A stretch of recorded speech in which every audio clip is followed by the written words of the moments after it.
Donnie. Hi, everyone. Welcome to the second part of our story. Yes, Katherine.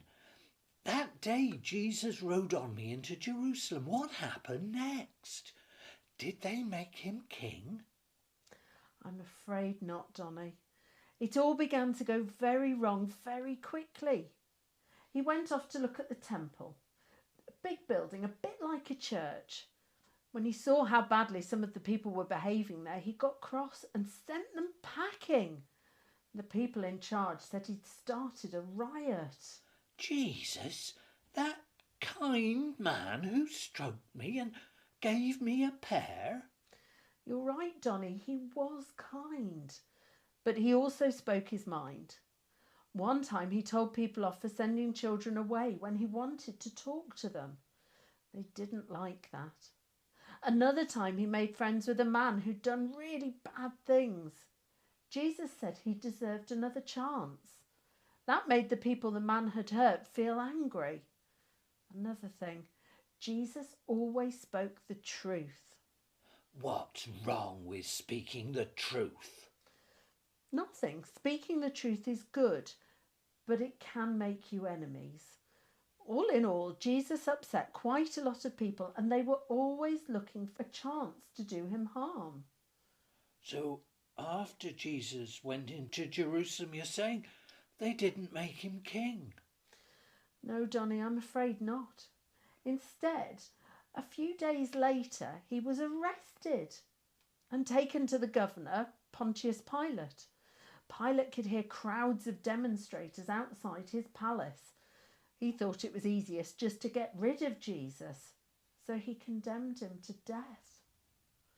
Jesus was made to carry a large wooden cross through the streets of Jerusalem till he came to a hill called Golgotha. There, alongside two criminals, he was crucified. By the end of the day, he was dead. What happened to all those friends of his? A lot of them ran away, and who can blame them? They were terrified. A few stayed and watched by the cross until he died. After he was dead, a man called Joseph plucked up the courage to ask if he could bury Jesus' body.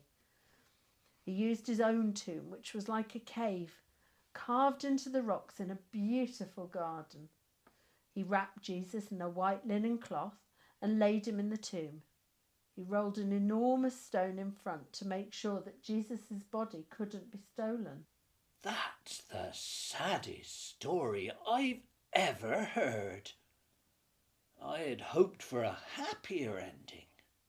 Who said it's the end of the story, Donnie? I can't tell you it all today, but 3 days later something happened that changed the world forever. Something so good that it helped people understand that God will keep on loving us even when we do the worst things. That's why so many people have become followers of Jesus. They've heard the story of Good Friday and thought to themselves, if God still loves human beings after they killed his only son, then his love must be incredibly wonderful. How can you call it Good Friday? It sounds really horrible to me. Yes, you'd think that a day when Jesus was killed would be called Bad Friday. But it's Good Friday because it's the day when God took a dreadful thing, Jesus dying, and used it to show the world just how great and wonderful his love is. But more about that next time. For now, I just want to show you my Easter garden. It's full of things to help us remember the story. It's got lovely plants and stones to help represent the garden. It's got this big hill to remind us of Golgotha. I'm going to put 3 crosses in it. One to represent Jesus' cross, and then one each for the criminals who were crucified beside him. These stones represent the tomb, and I've got a figure of Jesus wrapped in white linen. I can put that inside the tomb and then roll the big stone in front to hide his body. I think it's time we said some prayers, Donnie.